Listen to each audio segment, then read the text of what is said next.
ever noticed how your body just kind of adjusts the second you put on a heavy backpack? Yeah. Or, even something small like slipping a wallet into your back pocket. Right. There's this immediate shift. Exactly, and an almost instantaneous shift in how you carry yourself, how you move. We all feel it, but how do we actually know? Yeah. What's really going on inside? It's a really insightful observation because when you start digging into the how, it just peels back layers of complexity in our sensory system. It's fascinating stuff. And that's precisely where you, our listener, came in with this brilliant question for us. Your starting point was that we can optimize our gait because we actually feel the moment of inertia of these things we carry. Which is a great premise to start from. But then you hit us with the really deep question, how? Is there some kind of internal feedback system or like a specific organ that's designed purely to sense this moment of inertia, something beyond, the balance stuff in the middle ear? And that question, it really cuts right to the heart of Right. how our bodies perceive and interact, not just with the world outside, but with our own physical state too. Okay, so let's unpack this then. Your idea, listener, it's incredibly perceptive, and the nuances in it, well, they lead us straight to a fundamental understanding of human sensation and biomechanics too. Yeah. So this deep dive, we're going to explore how our bodies pull off this really remarkable feat. And what's particularly interesting here is that you're spot on. There isn't a single dedicated moment of inertia-ometer tucked away somewhere in your body. Right. No special organ for that. No specific organ measuring that physical property directly, not like your eye measures light or your ear picks up sound. Mm-hmm. So this idea of no feedback from one specific place is actually where the real complexity and the interesting part begins. The actual system is way more distributed. Ah, okay, so it's not one sensor, it's a network. Exactly. Our bodies have this complex, distributed system providing precisely this kind of feedback. It works so seamlessly, so integrated, that we basically never consciously notice it. And this system, it has a name. It does. It's known as proprioception. You can sort of think of it as our body's internal awareness of itself, almost like a sixth sense. Proprioception, okay. In essence, proprioception is the body's continuous, ongoing ability to sense its own position, its motion, its orientation within space. It's like a constant, uninterrupted stream of information flowing to the brain. And this sense relies on several kinds of specialized sensory receptors, not just one type. That's right. It's a team effort. First up, you've got muscle spindles. Okay. These are tiny sensory receptors located right inside your muscles. And their job is to constantly monitor changes in muscle length and also the rate of that change, how fast it's stretching or shortening. So like if I swing my leg forward with a wallet in my pocket. Exactly that scenario. The muscle spindles in your hip flexors, your quadriceps, they'll respond differently than if the pocket was empty.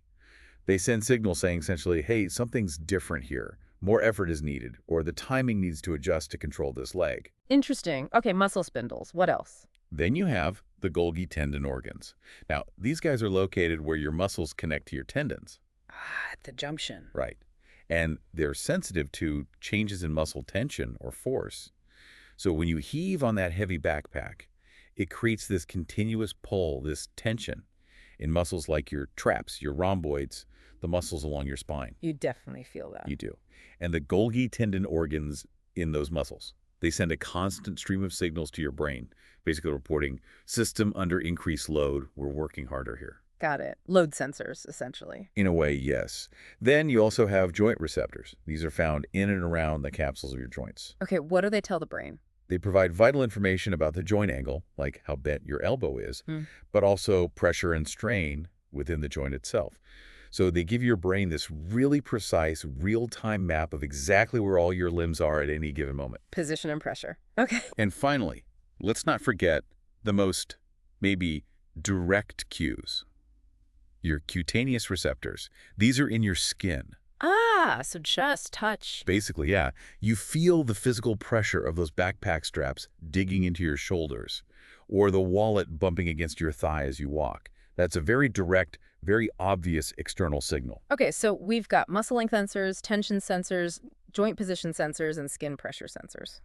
A whole lot of data coming in. A flood of data. Constantly. So how does the brain take all that, synthesize it, and actually use it to optimize how we move? Let's go back to the backpack and the wallet example. Right. So you put on the backpack, it adds mass, obviously.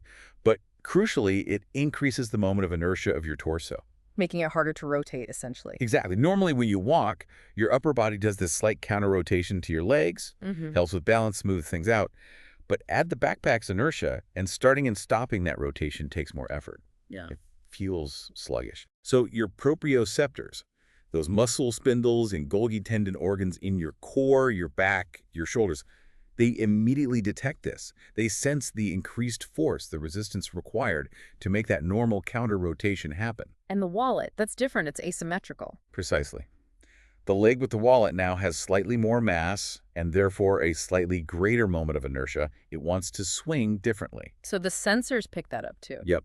Those sensitive muscle spindles in your hip and leg muscles, they detect that it takes just a little bit more oomph, more muscular effort to swing that leg forward and to control it to slow it down at the end of the stride. Okay, so the sensors detect the changes caused by the backpack or wallet. What happens next? The optimization part. Right. This is where your brain, specifically the cerebellum, the brain's main hub for motor control and coordination, steps in. The cerebellum gets all this data. It gets this continuous flood of proprioceptive data. And what it does, incredibly quickly, is compare this real-time feedback to the established patterns that has stored your normal walking pattern, refined over years. Like a blueprint. Sort of, yeah. A very dynamic blueprint. Yeah. And it instantly spots a mismatch. Whoa, this doesn't feel like the usual. And then it corrects. Instantly. Yeah. And subconsciously. You don't think about it. To deal with the backpack, you might, without realizing, lean forward just a tiny bit, maybe shorten your stride length slightly, tense your core muscles a bit more. Creating a more stable base. Exactly, creating a stable platform to minimize those rotational effects from the backpack. And for the wallet asymmetry? For the wallet, the brain sends fine-tuned signals to the muscles in that specific leg, telling them to contract with slightly more force, maybe adjust the timing of the contraction just milliseconds differently. All to keep the gait even. All aimed at maintaining a smooth, symmetrical gait. If it did make these tiny, rapid, unconscious corrections, you'd probably start to limp noticeably. That's amazing. Okay, now you, listener, you also brought up another really excellent point. This distinction between feeling something inside versus feeling something from the outside. Yes, that was a fantastic clarification. It really gets at an important neurological distinction, doesn't it? How we sense the world versus how we sense ourselves. So let's define those terms a bit. Okay, so exteroception. That's sensing the outside world. That's feeling the backpack straps on your skin, the pressure, the wallet bumping your leg. Classic sense of touch, basically. Right. The external stimulus. Then there's interoception. That's sensing your internal state, your heartbeat, maybe feeling hungry or thirsty, things happening inside your body's core systems. And crucially, you were spot on, listener. We have no interoceptive sense for moment of inertia. There's no internal organ reporting, moment of inertia reading. Hi, like your stomach reports hunger. Absolutely not. So if we're sensing the backpack's effect, but not via interoception, and exteroception is just the pressure, Yeah. where does that feeling of its inertial effect actually come from? It must come back to that third sense, the bridge between them. Exactly. It comes back to proprioception. So proprioception isn't feeling your internal organs, like hunger. It's feeling the internal state of your muscles and joints, your musculoskeletal system. That's a great way to put it. It's your body's intrinsic sense of its own physical actions, its position, its state of effort. Okay, maybe an analogy would help here. Good idea. Let's try. Yeah. Imagine you're standing outside on a really windy day. Okay. Getting buffeted around. Right. Now, your exteroception is feeling the air push against your skin, maybe your clothes flapping, you feel the pressure. Yeah. But you don't have an internal wind gauge, do you? Oh, no. But you absolutely feel the internal effort inside your body. You feel the strain in your leg muscles, your core muscles tightening to keep you upright, to stop you from falling over. You feel the tension as your muscles fight against that external force. Ah, I see. That feeling of internal strain, the effort your muscles are making. That feeling is proprioception. Yeah. It's your body sensing its own exertion in response to the outside world. Okay. That makes sense. So let's apply that directly back to the backpack. Right. So exteroception, you feel the straps digging in, the weight pressing down on your shoulders. That's the outside sensation. Got it. Now, proprioception. Your brain sends the usual command, say, to rotate your torso slightly as you step. But because of the backpack's added inertia, your muscles have to pull much harder than usual to achieve that rotation. Right. More force is needed. And those sensors embedded in the muscles and tendons, the muscle spindles, the Golgi tendon organs, they fire off signals saying basically, whoa, This movement took way more force than the usual pattern. So that feeling, the feeling of your own muscles working unexpectedly hard, that extra tension. That is the feedback. That's how you feel the effect of the moment of inertia. It's not some abstract, direct sensing of the inertia itself. It's a direct, almost visceral feeling of your own body's increased effort caused by the backpack's physical properties. Wow. Okay, so the refined picture is it's quite layered, isn't it? It really is. You don't feel moment of inertia from the inside like you feel hunger. That's interoception, and it's not involved here. You do feel the object from the outside, the pressure, the contact. That's exteroception. Yes. But the critical piece, the part that informs the adjustment, is feeling the internal reaction of your own muscles and joints. The extra effort, the strain, which is proprioception. Precisely. Yeah. And your brain just seamlessly, instantly fuses these different streams of information, the outside pressure, the internal effort to calculate unconsciously what adjustments are needed. It's like this incredible unconscious physical intelligence just running constantly. It really is remarkable when you stop and think about it. This whole deep dive, it just highlights this extraordinary hidden intelligence within all of us, doesn't it?